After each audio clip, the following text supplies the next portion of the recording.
प्रितीच्या भावान भयणो, आमी ही गजाल जाकेवाची स्टोरी आमी जायते फावटी आयकल्या आनी आमी जाणात की जाकेव एक दोन उसूलदार आनी दोन उसूलदारांक जुद्यां मदें ते तांकां रेस्पेत नासलो, कित्याक ते रोमकारांचें काम करताले.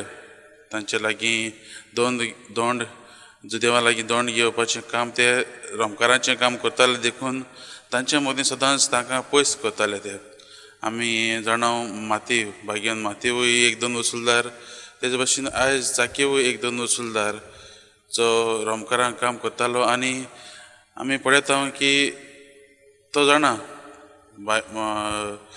जाकेव जाणा की आपूण रोमकारांचें काम करता, आपणाक लोक पयस करतात म्हणून.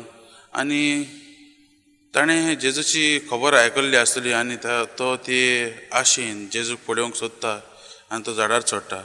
आनी आमी आयकलां ते भाशेन जेजू ताच्या घरा येवंक तयार जाता.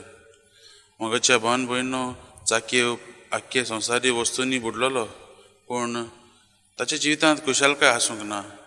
आनी जेन्ना तो जेजूक पळोवंक आशेता आनी जेजू ताच्या घरांत येता तेन्ना ताका गमून येता की जेजूच ही कोरी खुशालकाय आनी तो आपली सगळें गिरेस्तकाय, अर्दी गिरेस्तकाय गरिबांक दिवंक देखून तयार जाता.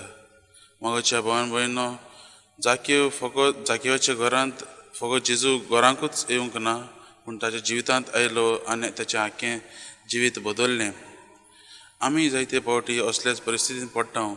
आमी आमचें ध्यान मन देवाचेर लावपाचे सुवातेर आमी वस्तूंचेर लायलेलें आसा. आमी देवाक आशेन रावूंक आयज आमी मागुया. आमी आयज शुभ वर्तमानांत जेजू आमकां आनीक एक सांगता की तो जेजू म्हणटा की तो देवा बाबाची काकळूत आमकां दाखयता.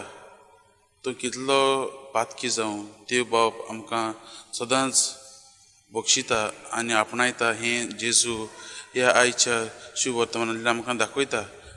जाकेवाच्या घरांत येवन जाकेवाच्या जिवितांत भितर सरून तो आमकां दाखयता की देव बाब एक बक्षण्याचो देव आपणायता म्हणून तो आमकां दाखयता. आनी आमकां सगल्यांक, दर एक क्रिस्तांवांक जेजूची फाटलावदारां आसात तांकांय हेंच करूंक तो आयज आपयता. तर मोगाच्या भावन भयणो, आयचो शुभ वर्तमान आमकां ही बरी शिकवण दिता ती आमी आमच्या काळजाक लावुया. आयज आमी मागण्यांत बसता आसतना वो आमच्या घरांत तेरसाक बसता आसतना आयज आनी ह्या मिसाच्या बलिदानाक आमी हीच कृपा मागुया. जाकेवा भाशेन जेजूक आशेन रावून जेजूचीच वाट पळोवंक आनी आमच्या जिवितांत भितर घेवंक. जेन्ना आमी चुकता तेन्ना आमी जेजूकूच भितर घेवन आमच्या जिवितांत ताका जागो दिवंक आमी प्रयत्न करुया. आनी जेन्ना आमी जेजूक आशेन पळयता तेन्ना जेजू आमच्या जिवितांत भितर येतलो आनी आमच्या जिवितांत खरी खुशालकाय आमी अडमूक पावतल्या. तर हेंच आमी आयच्या मिसाच्या बलिदानांत मागुया.